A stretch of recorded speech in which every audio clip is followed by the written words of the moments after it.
હું ડિગ્રી ચોર ફાંકા ફૌજદાર કેજરીવાલ સામે 75 ડિગ્રી નમવાવાલા ગોપાલ અને કટકીબાજ ચેતરને એ કહેવા માંગુ છું કે બંગાળ અને તમિલનાડુમાં કેજરીવાલ પનોતી સાબિત થયા. જોઈ લેજો, જો તમે 2027ની ચૂંટણીમાં આ પનોતી કેજરીવાલને ગુજરાતમાં પ્રચાર માટે બોલાવશો તો ડિગ્રી ચોર ગોપાલ તમે પણ હારી જશો અને કટકીબાજ ચેતર તમે પણ હારી જશો, કેમ કે આ પનોતી તમારે ઉપર ભારે પડશે. તો જોઈ લેજો, કેજરીવાલ 2027માં જો ગુજરાત આવશે તો આમ આદમી પાર્ટીને પનોતીના કારણે લડ્ડુ એટલે 0 બેઠક મળશે. ડિગ્રી ચોર ગોપાલ અને કટકીબાજ ચેતર તમે એક વખત જોઈ લેજો.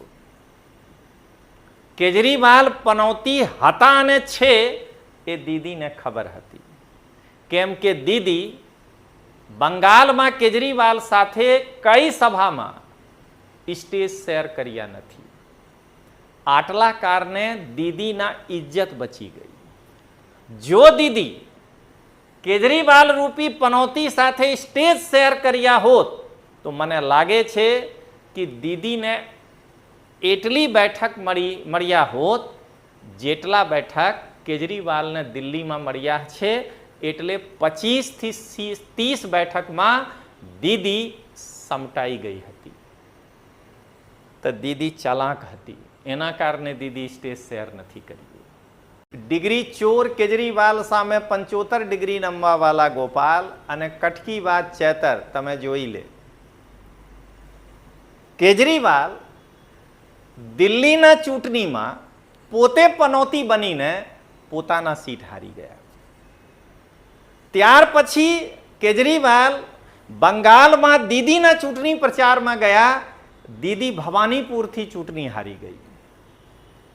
કેજરીવાલ તમિલનાડુમાં ડીએમકેના ચૂંટણી પ્રચારમાં ગયા. એ પનોતી પિતા પુત્ર બંનેના ચૂંટણીમાં હરાવી દીધા છે. ડિગ્રી ચોર ગોપાલ અને ચેતર તમે જોઈ લે, જો 2027માં તમે બંને હારવાના મૂડમાં છો તો કેજરીવાલ રૂપી પનોતીને પ્રચાર માટે ગુજરાતમાં બોલાવી લેજો. આ જો પ્રતિષ્ઠા બચાવવાની હોય તો આ પનોતીને ગુજરાત નહીં બોલાતા. ડિગ્રી ચોર ગોપાલ અને ચેતર તમે બંને જોઈ લો. કેજરીવાલ બિહારમાં તેજસ્વીના પ્રચારમાં ગયા હતા, આરજેડી હાર્યા. કેજરીવાલ બંગાળમાં દીદીના પ્રચારમાં ગયા, પક્ષ તો હાર્યા, દીદી પોતે ચૂંટણી હારી ગઈ. કેજરીવાલ પોતાના પ્રચાર માટે દિલ્હીમાં હતા, કેજરીવાલ ચૂંટણી હારી ગયા. કેજરીવાલ તમિલનાડુમાં ચૂંટણી પ્રચારમાં ગયા, પિતા પુત્ર બંને હારી ગયા. આ પનોતી જે દિવસ પંજાબમાં ચૂંટણી પ્રચારમાં જશે, મને લાગે છે કે ભગવંત માન સાહેબ પણ ચૂંટણી હારી જશે. અને મને એ પણ લાગે છે કે ડિગ્રી ચોર ગોપાલ અને કટકીબાજ ચેતર પંજાબમાં સેમીફાઇનલ જોઈ રહ્યા છે કે કેજરીવાલના ગયા પછી જો ભગવંત માન ચૂંટણી હારે તો આ બંને કેજરીવાલ સામે જઈને નમસ્કાર કરી લેશે और કહેશે કે સાહેબ મને ભાજપ જોઈન કરવા દો. હવે તમે પનોતી છો, હું મારા કેરિયર સાથે ખિલવાડ નહીં કરું. હું ડિગ્રી ચોર ગોપાલ અને કટકીબાજ ચેતરના સાથે સાથે સમગ્ર ગુજરાતની જનતાને એ કહેવા માંગુ છું કે નરેન્દ્ર મોદી સાહેબ ગુજરાતના પનોતા પુત્ર છે અને તાનાશાહ શરાબ ઘોટાલાના આરોપી કેજરીવાલ હવે બીજા પક્ષના સાથે સાથે પોતાના આમ આદમી પાર્ટી માટે પનોતી સાબિત થઈ રહ્યા છે. કેમ કે આસામમાં અરવિંદ કેજરીવાલના જે આમ આદમી પાર્ટી 18 ઉમેદવાર ઊભા કર્યા હતા એમાં 18ના જમાનત જપ્ત થઈ ગયા છે અને 9 ઉમેદવાર મળીને ફક્ત 297 મત મળ્યા છે. તો આ પનૌતી છે. કોણ? કેજરીવાલ. અને નરેન્દ્ર મોદી સાહેબ ગુજરાતના નહીં, મને તો લાગે છે ભારતના પનોતા પુત્ર હવે થઈ ગયા છે. ગુજરાતની જનતાને લોકતાંત્રિક આવાજના રાષ્ટ્રીય સંયોજક રજનીશસિંહ તોમરના પ્રેમ ભરા નમસ્કાર. દોસ્તો, પશ્ચિમ બંગાળની ચૂંટણી હોય આ કે તમિલનાડુની ચૂંટણી હોય અને જે રાજ્યોમાં એટલે બિહારની ચૂંટણી હોય, કેજરીવાલ જે પક્ષના પ્રચાર કર્યા માટે ગયા હતા તે પક્ષની નૈયા ડૂબી ગઈ. તો આથી એ સાબિત થાય છે કે કેજરીવાલ હવે રાજકારણમાં પનૌતી થઈ ગયા. તો હું ડિગ્રી ચોર ગોપાલ અને અને કટકી બાદ ચેતર વસાવાને એ કહેવા માંગુ છું કે બંગાળ અને તમિલનાડુમાં તો કેજરીવાલ પનૌતી. ગોપાલ અને ચેતર ધ્યાન રાખજો, 2027ની ચૂંટણીમાં જો તમે કેજરીવાલને ગુજરાત બોલાવશો તો આ પનૌતી 5 સીટ નહીં લાવવા દે, આમ આદમી પાર્ટીને લડ્ડુ અપાવીને ઘર ભેગા કરી દે. તો તમે ધ્યાન રાખજો. અહીંયા દોસ્તો હું એક પંચ કહેવા માંગુ છું. તો પંચ સાંભળો.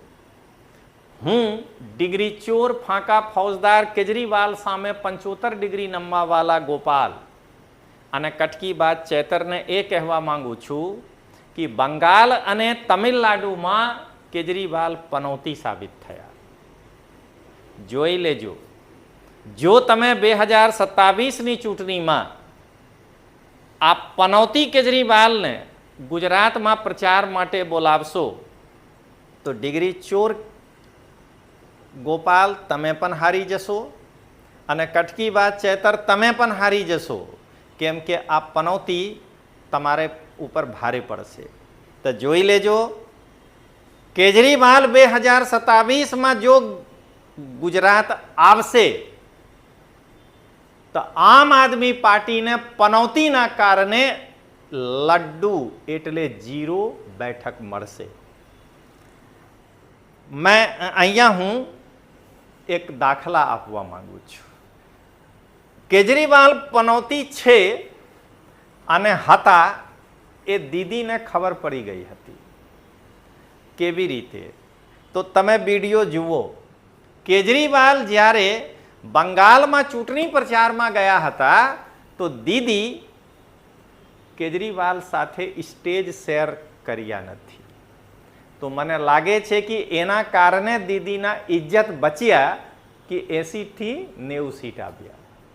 જો દીદી કેજરીવાલ સાથે સ્ટેજ શેર કર્યા હોત તો મને લાગે છે કે દીદીને આટલી જ બેઠક આવી હતી જેટલી બેઠક કેજરીવાલને દિલ્હીમાં મળ્યા છે, એટલે 25.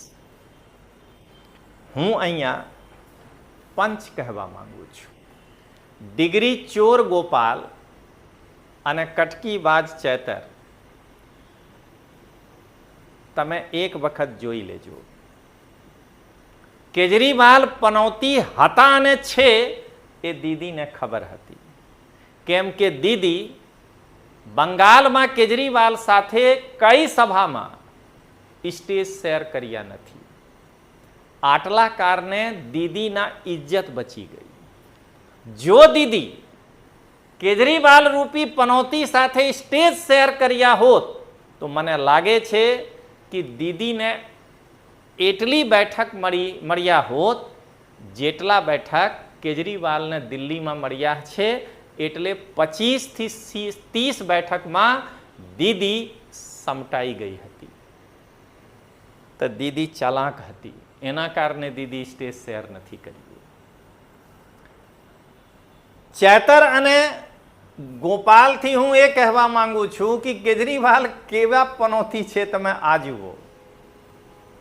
કેજરીવાલ દીદીના ચૂંટણી પ્રચારમાં ગયા, દીદીના પક્ષને દીદી પોતે કેજરીવાલ જેમ ચૂંટણી હારી ગઈ.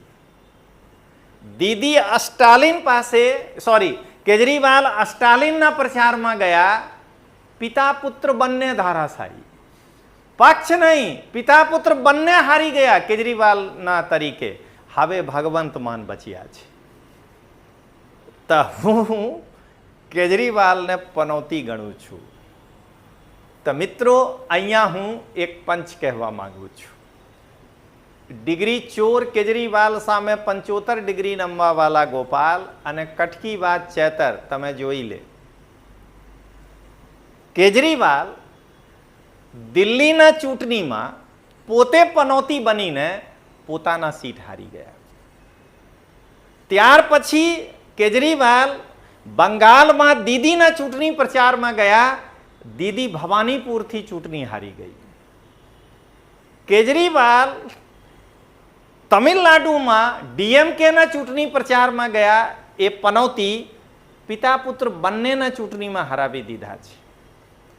તો ડિગ્રી ચોર ગોપાલ અને ચેતર તમે જોઈ લે, જો 2027માં તમે બંને હારવાના મૂડમાં છો તો કેજરીવાલ રૂપી પનોતીને પ્રચાર માટે ગુજરાતમાં બોલાવી લેજો. આ જો પ્રતિષ્ઠા બચાવવાની હોય તો આ પનોતીને ગુજરાત નહીં બોલાતા. મિત્રો હસી લાગે છે. મને તો લાગે છે કે આ કેજરીવાલ હવે માન સાહેબના પનોતીને સાબિત થઈ જાય ગુજરાતના પહેલા. તો મને લાગે છે કે ગોપાલ અને ચેતર પાસે એક સેમીફાઇનલ છે કે માન સાહેબના ચૂંટણી જોઈ લે, જો હારી જાય તો આ પનોતીથી છુટકારા લઈ લેજો અને ભાજપમાં સામેલ થઈ જાઓ. આ નહીં તો ઘર ભેગા થઈ જશો. તો મિત્રો અહીંયા હું એક પંચ કહેવા માંગુ છું. ડિગ્રી ચોર ગોપાલ અને ચેતર તમે બંને જોઈ લો. કેજરીવાલ બિહારમાં તેજસ્વીના પ્રચારમાં ગયા હતા, આરજેડી હાર્યા. કેજરીવાલ બંગાળમાં દીદીના પ્રચારમાં ગયા, પક્ષ તો હાર્યા, દીદી પોતે ચૂંટણી હારી ગઈ. કેજરીવાલ પોતાના પ્રચાર માટે દિલ્હીમાં હતા, કેજરીવાલ ચૂંટણી હારી ગયા. કેજરીવાલ તમિલનાડુમાં ચૂંટણી પ્રચારમાં ગયા, પિતા પુત્ર બંને હારી ગયા. આ પનોતી જે દિવસ પંજાબમાં ચૂંટણી પ્રચારમાં જશે, મને લાગે છે કે ભગવંત માન સાહેબ પણ ચૂંટણી હારી જશે. અને મને એ પણ લાગે છે કે ડિગ્રી ચોર ગોપાલ અને કટકી વાત ચેતર પંજાબમાં સેમીફાઇનલ જોઈ રહ્યા છે કે કેજરીવાલના ગયા પછી જો ભગવંત માન ચૂંટણી હારે તો આ બંને કેજરીવાલ સામે જઈને નમસ્કાર કરી લેશે और કહેશે કે સાહેબ મને ભાજપ જોઈન કરવા દો. હવે તમે પનોતી છો, હું મારા કેરિયર સાથે ખિલવાડ નહીં કરું. અને દોસ્તો નરેન્દ્ર મોદી સાહેબ સાથે સરખામણી કરીને હું એક અંતિમ અને છેલ્લા પંચ કહી રહ્યા છું.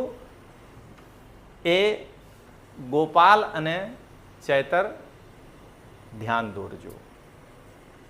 આ પંચ હું ડિગ્રી ચોર ગોપાલ અને કટકી વાત ચેતરના સાથે સાથે સમગ્ર ગુજરાતની જનતાને એ કહેવા માંગુ છું કે નરેન્દ્ર મોદી સાહેબ ગુજરાતના પનોતા પુત્ર છે અને તાનાશાહ શરાબ ઘોટાલાના આરોપી કેજરીવાલ હવે બીજા પક્ષના સાથે સાથે પોતાના આમ આદમી પાર્ટી માટે પનોતી સાબિત થઈ રહ્યા છે. કેમ કે આસામમાં અરવિંદ કેજરીવાલના જે આમ આદમી પાર્ટી 18 ઉમેદવાર ઊભા કર્યા હતા, એમાં 18ના જમાનત જપ્ત થઈ ગયા છે અને 9 ઉમેદવાર મળીને ફક્ત 297 મત મળ્યા છે. તો આ પનવતી છે. કોણ? કેજરીવાલ. અને નરેન્દ્ર મોદી સાહેબ ગુજરાતના નહીં, મને તો લાગે છે ભારતના પનવતા પુત્ર હવે થઈ ગયા છે. તો ચાલો મિત્રો મળીએ. જય હિન્દ, જય જય ગરવી ગુજરાત.